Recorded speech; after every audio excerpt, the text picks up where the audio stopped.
ॐ अज्ञानतिमिरन्धस्य ज्ञानाञ्जनशलाकया चक्षुरुन्मिलितं येन तस्मै श्रीगुरुवे नमः। गुरुवे गौरचन्द्राय राधिकाय तदालये कृष्णाय कृष्णभक्ताय तद्भक्ताय नमो नमः। वंशाकल्पतरुभ्यश्च कृपासिन्धुभ्येव च पतित्वानां पावनेभ्यो वैष्णवेभ्यो नमो नमः।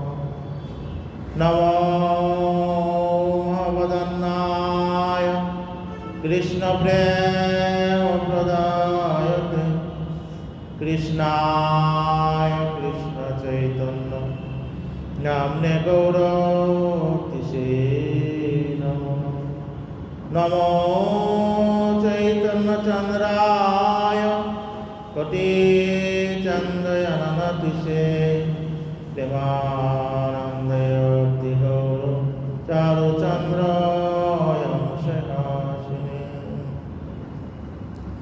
आनन्दलीलमय विग्रहाय हेमावदेवोच विसुन्दराय च तस्मै महाप्रेमरसप्रदाय चैतन्यचन्द्राय नमः। जयति जयति देवो देवकीनन्दन वास जयति जयति कृष्ण वृष्णिवंश प्रदीप जयति जयति मेघश्यामलकमलांग जयति जयति कृत्तिभारनाश कस्तूरीतिलकं ललाटे पटलं वक्षस्थले कस्तूरनासाग्रे वरमौक्तिकं करतलवेणुकरे कङ्कणं सुललितकण्ठे च गोपस्तुतिपरिवेष्टित सुललितकण्ठे च मुक्तावली गोप बाल ताप्तकाञ्चन गौराङ्गी राधे वृन्दावनेश्वरी वृषभानुसुते देवी प्रणमामि हरिप्रिये नवीनां गौराङ्गे प्रवरेन्द्रवरं वरं वृषभानुसुतं वन्दे कृष्णकान्ताशिरोमणि वृन्दावै तुलसीदेवै प्रिया वै केशवश्च कृष्णभक्तिप्रददेवी सत्यवत्यै नमो नमः। नारायणं नमस्कृत्य नरं चैव नरोत्तमं देवीं सरस्वतीं व्यासं ततो जयमुदीरयेत्। जय श्रीकृष्ण चैतन्य प्रभु नित्यानन्द श्री अद्वैत गदाधर शिवासादि श्री गौरभक्तवृन्द।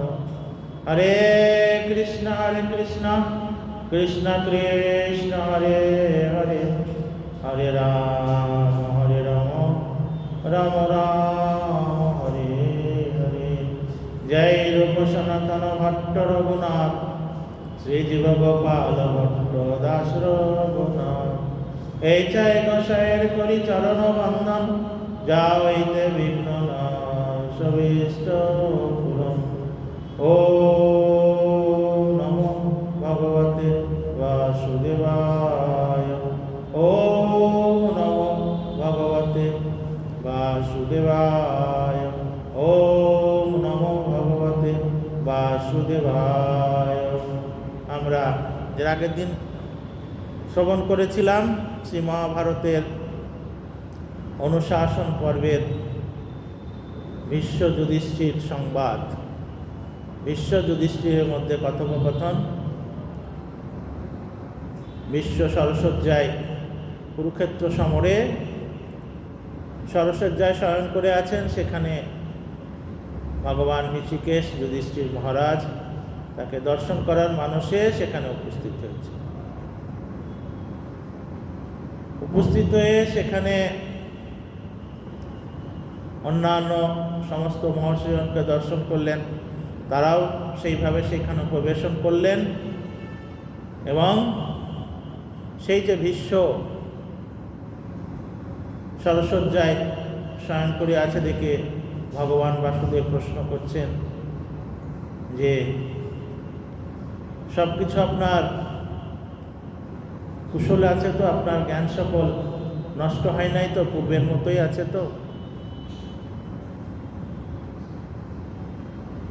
এখন বিশ্ব মহারাজ, আপনি সরসজ্জায় শয়ন করেছেন, আপনার সমস্ত গাত্র প্রদাহ হচ্ছে না তো? নিতান্ত আপনি অবসন্ন হচ্ছেন না তো? আপনার কোনো শারীরিক স্বর দ্বারা বিদ্ধ হয়তো আপনার শারীরিক কোনো ক্লেশ হচ্ছে না তো?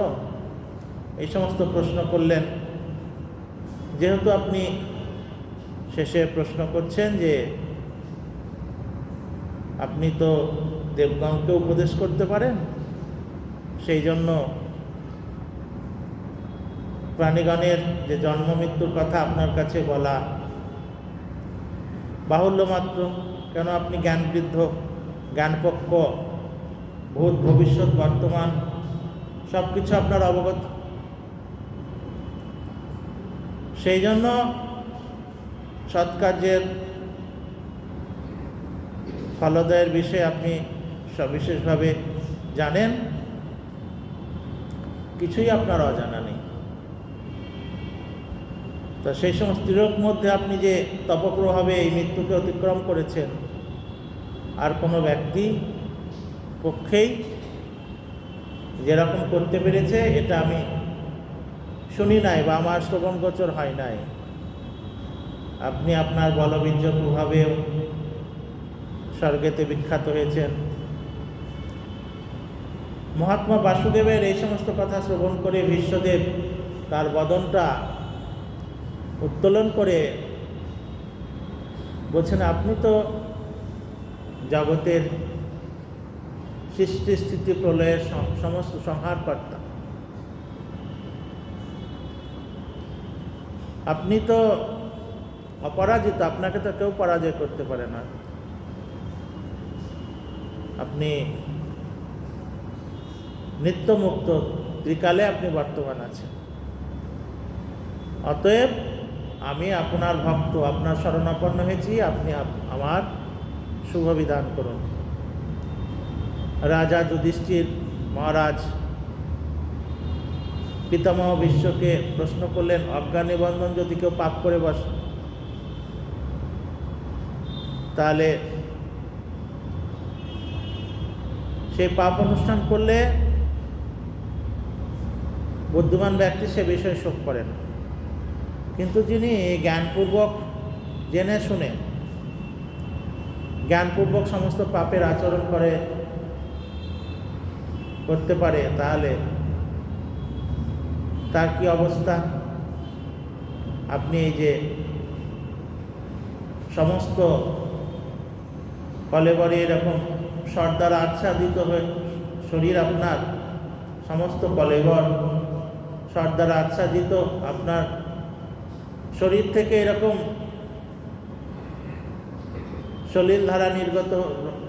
সলিল ধারার মতো রক্ত নির্গত হচ্ছে কেন?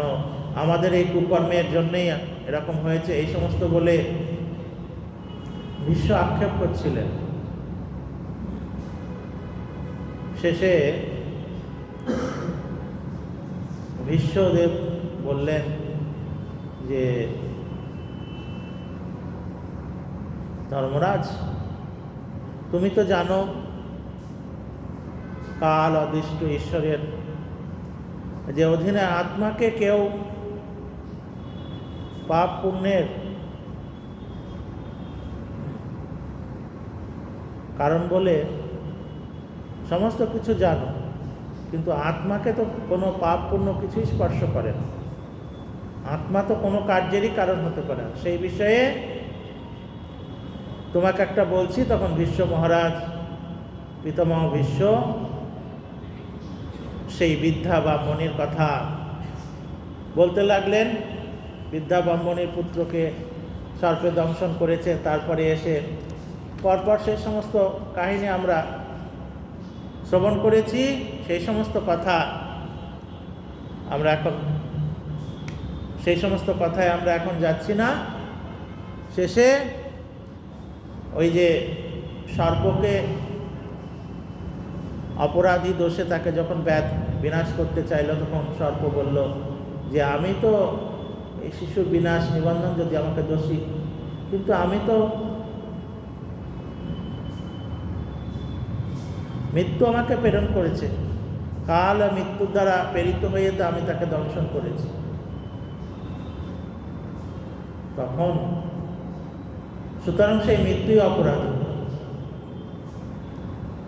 তখন ব্যাধ তার উত্তরে বলছেন যে সর্প, যদিও তুমি অন্যের বশবর্তী হয়ে এই সমস্ত পাপ কার্যের অনুষ্ঠান করেছো, তথাপি তুমি আর প্রধান কারণ হচ্ছে তুমি। তাহলে কারণ বলে, প্রধান কারণ বলে তোমাকে দোষী হতে হবে। চক্রদণ্ডাদি যারা যেরকম মৃৎপাত্র তৈরি হয় নির্মাণের কারণ, চক্রদণ্ডাদি ছাড়া তো এরকম মৃৎপাত্র তৈরি করা যাবে না। সেটাই যদি এরকম কারণ বলে নির্দিষ্ট হয়, তাহলে তুমিও এই বালক যে মৃত্যুমুখে পতিত হয়েছে, এই বালক বিনাশের কারণ হচ্ছে তুমি। অতএব তুমি যখন দোষী বলে প্রতিপন্ন হচ্ছে, তখন তোমাকে বিনাশ করাই আমার কর্তব্য। সর্প বলছে, দেখো লুব্ধ, চক্রদণ্ডাদি যেরকম নিজের অধীন না, তারা পরের অধীন, তারা পরবশ, আমিও সেই রকম। সুতরাং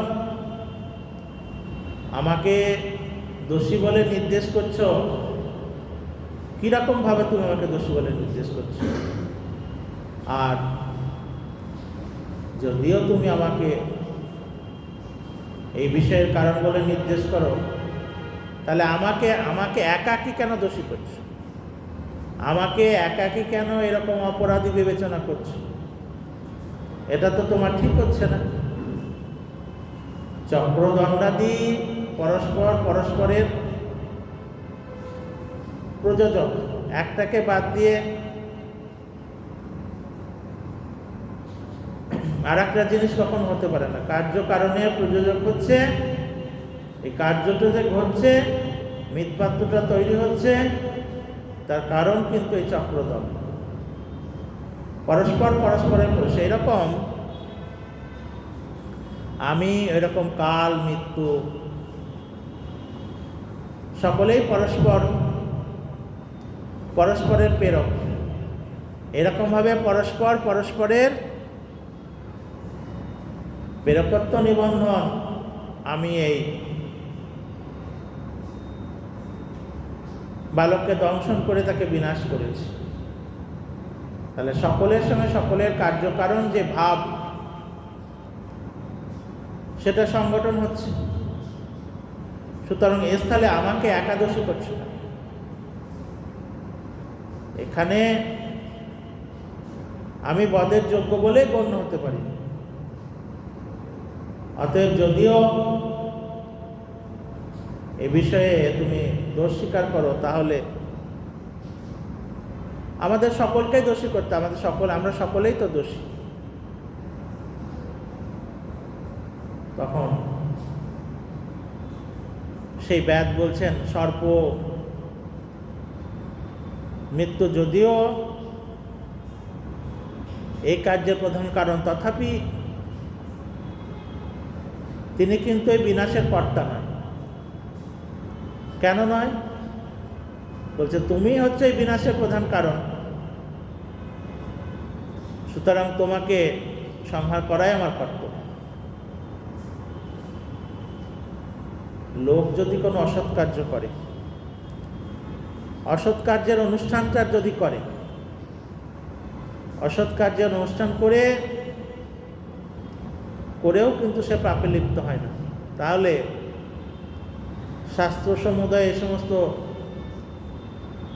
মিথ্যা হয়ে যাবে, বৃথা হয়ে যাবে। নরপতিরাও এরকম তস্কর আদি যারা, তাদের দণ্ডবিধান করতে পারতেন না। প্রযোজককর্তা বলছে বটে, প্রযোজককর্তা বর্তমান থাকলেও প্রযোজ্যকে বাদ দিয়ে প্রযোজ্য ছাড়া এই কার্যটা তো হয় না, ক্রিয়াটা সাধন হবে কি করে? এই জন্যই প্রযোজ্যকে আপাতত কার্যের, এই যে কার্যটা সাধন করেছে, কার্যের সাধক বলে তাকে ধরে নিতেই হবে, তাকে বোধ করা। এই শিশু বিনাশ বিষয়ে আমি প্রযোজ্য বলে আমাকে দোষী বিবেচনা করছো, সর্প বলছে। কিন্তু যদি তুমি বিশেষভাবে বিবেচনা করে দেখো, সেই বিবেচনা করে দেখলে কিন্তু এ বিষয়ে আমাকে দোষী না বলে আমার যে প্রযোজক কর্তা, সেই মৃত্যুকে দোষী বলে তুমি সাব্যস্ত করতে। তখন সেই ব্যাধ, সেই লোকটা বলছে, ওরে নরাধম, তুই তো দেখছি বড়ই নির্বোধ। তুমি এরকম নৃশংস কাজ করেছ, শিশুকে বিনাশ করেছ, আবার এরকম বৃথা তর্ক করছো, এরকম বৃথা বাকজাল বিস্তার করছো। তোমার ওই বাকজালের দ্বারা, আমি তোমার ওই বাকজালের দ্বারা কিছু আমি শুনতে চাই না। তোমার বাকজালের দ্বারা কি, আমি তোমাকে নিশ্চিত রূপে বধ করব।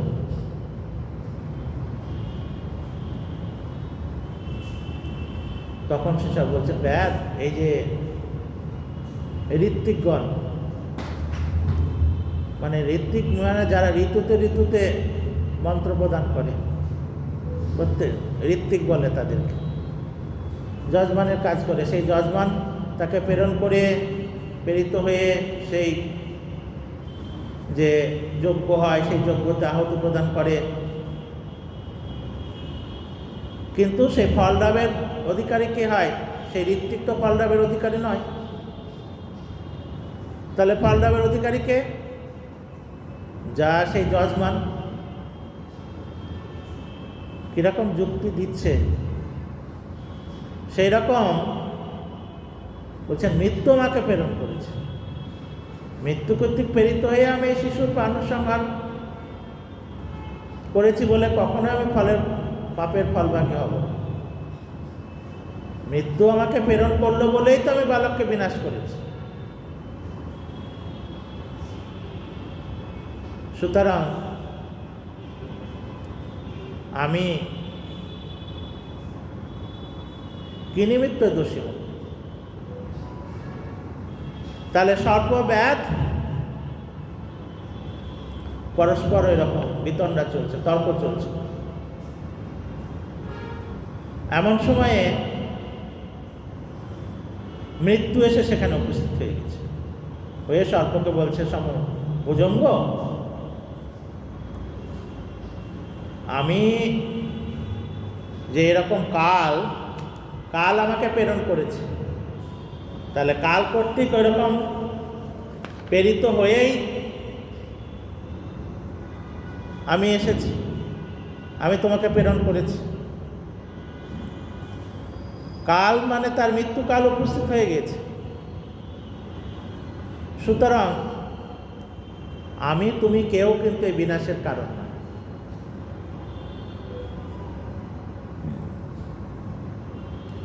যেরকম জলদ মানে হচ্ছে মেঘ, সে কি করে? বায়ুর বশবর্তী, সেই রকম বায়ু তাকে, সেই জলদকে, সেরকম আমিও সে কালের অধীন। এই ভূমণ্ডলে যে সমস্ত সাত্ত্বিক, রাজসিক তামসিক জন্তু বিদ্যমান আছে, তারা কিন্তু সকলেই কালের বশবর্তী, সকলেই কিন্তু কালের অধীন। স্বর্গ বা মর্তভূমিতে যে সকল স্থাবর জঙ্গমাত্মক পদার্থ সেই সমস্ত বর্তমান আছে, সকলেই কিন্তু কালের অধীন। তৎসমুদয় সকলেই কালের অধীন। সুতরাং সমস্ত জগৎ বা সমুদয় জগৎ কালের বশবর্তী হয়ে রয়েছে। কালকে কেউ উপেক্ষা করতে পারে না। প্রবৃত্তি নিবৃত্তি সবই কালের বশীভূত। কাল কি করে না, কাল বারবার এরকম সূর্য, চন্দ্র, ইন্দ্র, জল, বায়ু, অগ্নি, আকাশ, পৃথিবী, মিত্র, অশ্বিনী কুমার, অদিতি, নদী, সমুদ্র, ঐশ্বর্য, অনৈশ্বর্য সবই সৃষ্টি এবং সংহার করে থাকেন। কিন্তু বলছেন, হে ভুজঙ্গ, তুমি এই সমুদয় অবগত হয়েও কি নিমিত্ত আমাকে দোষী বলে স্থির করছো? এখনো যদি আমাকে দোষী বলে বিবেচনা করো, তাহলে তুমি যে নির্দোষ তার কিছু প্রমাণ আছে কি? তার কিছু প্রমাণ দিতে পারবে? কিছু প্রমাণ করতে পারবে তুমি নির্দোষ? তখন সর্প বলছেন, হে মৃত্যু, আমি আপনাকে দোষী বা নির্দোষ বলে উল্লেখ কিন্তু করছি না। আমি এইমাত্র বলছি যে আপনি যে আমি শিশুকে যে বিনাশ করেছি, শিশু যে মৃত্যু মুখে পতিত হয়েছে, সেই শিশুকে বধ করবার জন্য আপনি তো নির্দেশ করেছেন। কালের দোষ থাকুক বা না থাকুক, আমি তার বিচারের কর্তা কিন্তু নয়। আমি নিজের দোষকে প্রক্ষালন করা বা আপনার প্রতি দোষারোপ না করাই আমার উদ্দেশ্য। কিন্তু পাশ নিবন্ধ সর্প মৃত্যুকে কথা বলে ব্যাদকে সম্বোধনপূর্বক বলছে তুমি তো বনে ঘুরে বেড়াও, বনচর। তুমি যদি মৃত্যু বাক্য শ্রবণ করলে, অতএব বিনা অপরাধে এরাও আমাকে পাশবদ্ধ করা তোমার নিতান্তই অকর্তব্য। সর্প, আমি কিন্তু ব্যাদ বলছেন, সর্প আমি কিন্তু তোমার ও মৃত্যুর উভয়ের কথাই শ্রবণ করলাম, উভয়ের বাক্য শ্রবণ করলাম, কিন্তু তোমার নির্দোষতা কোনোরূপেই তুমি প্রমাণ করতে পারছো না, কোনোরূপেই সপ্রমাণ হচ্ছে। তোমরা কিন্তু উভয়েই এই বালকবধের কারণ। সাধুদিগের দুঃখকর দুরাত্মা কুরো বলছেন, তোমাদের তুল্য আর কেউ নাই। সেই জন্য তোমাদেরকে ধিক্কার প্রদান করছি। আমি তোমাকে অবশ্যই নিপাত করব, ব্যাদ বলে দিচ্ছে সর্প। নিতান্ত যদি আমি তোমাদেরকে কালের বশবর্তী বলে তোমাদের প্রতি ক্রোধ প্রকাশ না করি, তাহলে কি হবে? তাহলে তো কোনো ব্যক্তিরই উপকারীর প্রশংসা, অপকারীর নিন্দা করা ঠিক নয়, বিধেয় নয়। মৃত্যু তখন বলছেন, বনচর, আমি পূর্বেই তো তোমাকে বলেছি, আমি তো আগেই তোমাকে বলেছি যে প্রাণীগণ যে কোনো কার্যের অনুষ্ঠান করে সেটা কালের দ্বারা প্রেরিত হয়ে, কালই তাকে সেই কার্যে প্রেরণা দিয়ে থাকে।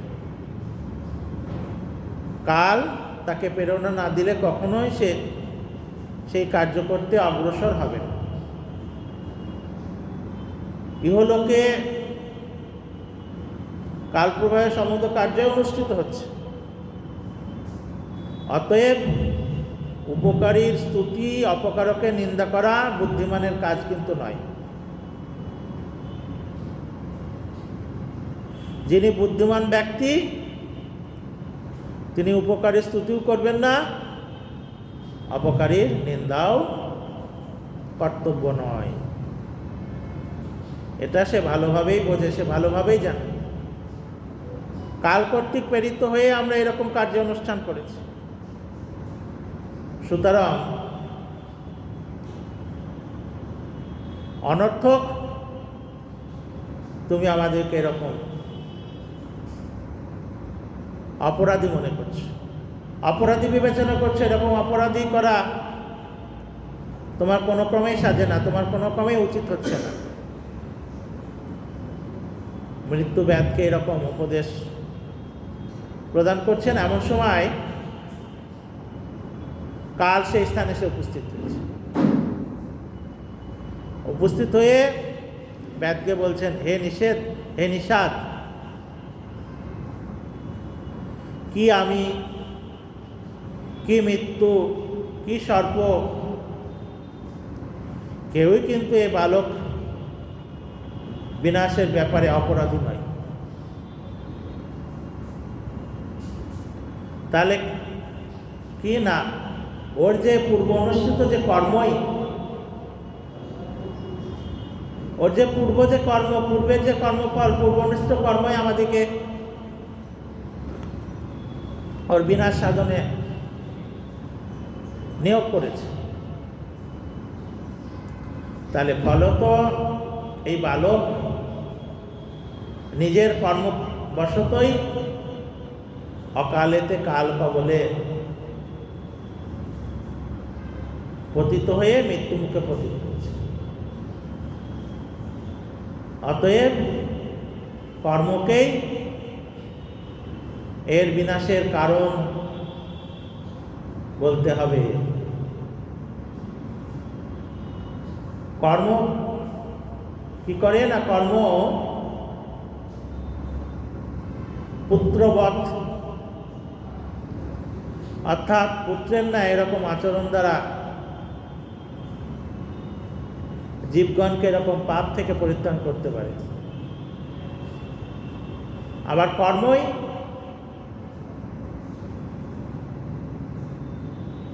পরম শত্রুর ন্যায় আচরণ করে জীবকে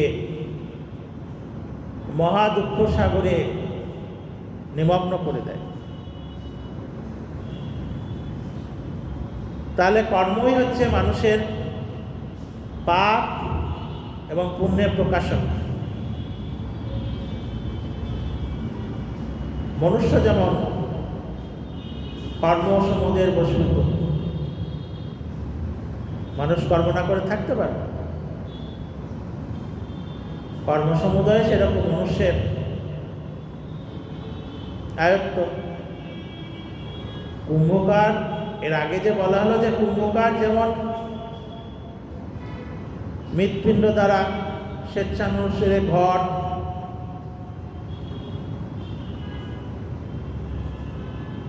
শরাবাদি এই সমস্ত নির্মাণ করে, সেরকম মনুষ্যও স্বেচ্ছানুসারে কার্য করতে পারে। ছায়া এবং রৌদ্র, সেখানে উপমা দিচ্ছেন ছায়া এবং রৌদ্র। ছায়া এবং রৌদ্র কি করে বলছেন, ছায়া রৌদ্র কর্মকর্তা নিরন্তর পরস্পর যে সুসংবদ্ধ রয়েছে ছায়া ও রৌদ্রের মধ্যে। অতএব কি আমি, কি মৃত্যু, কি তুমি, কি ব্রাহ্মণী, আমাদের মধ্যে কাউকেই এই শিশু বিনাশের কারণ বলে নির্দেশ করতে পারো না বা নির্দেশ করা যায় না। এই শিশুই স্বয়ং এর বিনাশের কারণ, কারণ তার কর্মই তাকে এই অকালে মৃত্যুমুখে ফেলে দিয়েছে। কাল যখন এই কথা বলল, তখন বৃদ্ধা গৌতমী, ওই যে যার ছেলে, সে কি করেছে, সে গৌতমের সমস্ত লোক সমুদায়কে কর্মের বশবর্তী জেনে ব্যাদকে বললেন। ওই ব্রাহ্মণী ব্যাদকে অর্জুনক বলে সম্বোধন করছে, বলছেন কাল সর্প আমার পুত্রের বিনাশের কারণ নয়, আমার যে সন্তান তার নিজ কর্মদোষেই সে নিহত হয়েছে। আমি আপনার, আর আমি যেই পুত্রশোক প্রাপ্ত হয়েছি সেটাও আমার কর্ম, আমার কর্মবশতই আমি আমার এই পুত্রশোকেতে এই পুত্রশোক পেয়েছি। এখন এর কাল মৃত্যু যথাস্থানে গমন করুন, আর তুমি এই সর্পকে পরিত্যাগ করে দাও, ব্যাদকে বলে দিল। বিশ্বদেব আবার বলছেন, হে ধর্মরাজ, এই যে মহানুভবা যে ব্রাহ্মণী এই কথা বললে, কাল আর মৃত্যু যথাস্থানে চলে গেল, যথাস্থানেতে গমন করল। আর সেই অর্জুনক কি করলো, সেই অর্জুনক নামক ব্যাদ সেই যাকে পাশবদ্ধ করে রেখেছিল, সেই পাশবদ্ধ সর্পকে পরিত্যাগ করে দিল। এবং সেই গৌতমীও পুত্রশোক পরিত্যাগপূর্বক শান্তি লাভ করল। অতএব তুমি এই মনুষ্যগণকে কর্মের বশীভূত জেনে শোকবিহীন চিত্তেতে তুমি শান্তি লাভ করো। বিশ্বদেব যুধিষ্ঠির মহারাজকে উপদেশ দিলেন, ইহলোকে সকলেই নিজের কর্মবশত স্বকার্য নিবন্ধন এই সমস্ত প্রাণ ত্যাগ করে থাকে। নরপতিগণ যে সমস্ত সংগ্রামে, এই যে কুরুক্ষেত্রের যুদ্ধ হলো, এই কুরুক্ষেত্রের যুদ্ধে যে নরপতিগণ এই সংগ্রামেতে সব বিনাশপ্রাপ্ত হয়েছে, সকলেই প্রাণ ত্যাগ করেছে, সে বিষয়ে তোমরা যে দুঃখ করছো, তোমরা যে মনে ক্লেশ প্রাপ্ত হচ্ছ, কিন্তু তোমার বা দুর্যোধনের কারো কিন্তু দোষ না। স্ব কর্ম, সেই স্ব কর্মবশতই কালের প্রভাবেতে তারা দেহত্যাগ করছে। কাল প্রেরিত হয়ে, কালের দ্বারা প্রভাবিত হয়ে জগতের এই সমস্ত কর্মপ্রবাহ চলছে। এটাই আমাদের শিক্ষণীয় বিষয়। কি শিক্ষা পেলাম? এতে থেকে আমরা, কেউ আমাকে কটু কথা বলল, কেউ আমাকে উদ্বেগজনক কথা বলল, তাকে দোষারোপ করে লাভ নেই। বলছেন আপন কর্মদোষেতে এরকম, সেটা সে আমাকে এরকম উদ্বেগ দিয়েছে, সে আমাকে মনোক্লেশ দিয়েছে, সেটা তার দোষ নাই, সেটা সেই কালের দ্বারা প্রেরিত হয়ে, কর্মের দ্বারা প্রেরিত হয়েই সে আমাকে এরকম উদ্বেগ প্রদান করেছে, এরকম ক্লেশ প্রদান করেছে। সেই জন্য যে ব্যক্তি আমাকে এরকম কটুবাক্য বলবে, উদ্বেগজনক কথা বলবে, তাকে দোষারোপ করে লাভ নেই। নিজের কর্মদোষে, নিজের কর্মফলেতে আমি এই জগতে এসে এই সমস্ত ক্লেশ এবং উদ্বেগ প্রাপ্ত হচ্ছি। বাঞ্ছা কল্পতরুভ্যশ্চ কৃপা সিন্ধুভ্যেব চ পতিতানাং পাবনেভ্যো বৈষ্ণবেভ্যো নমো নমঃ।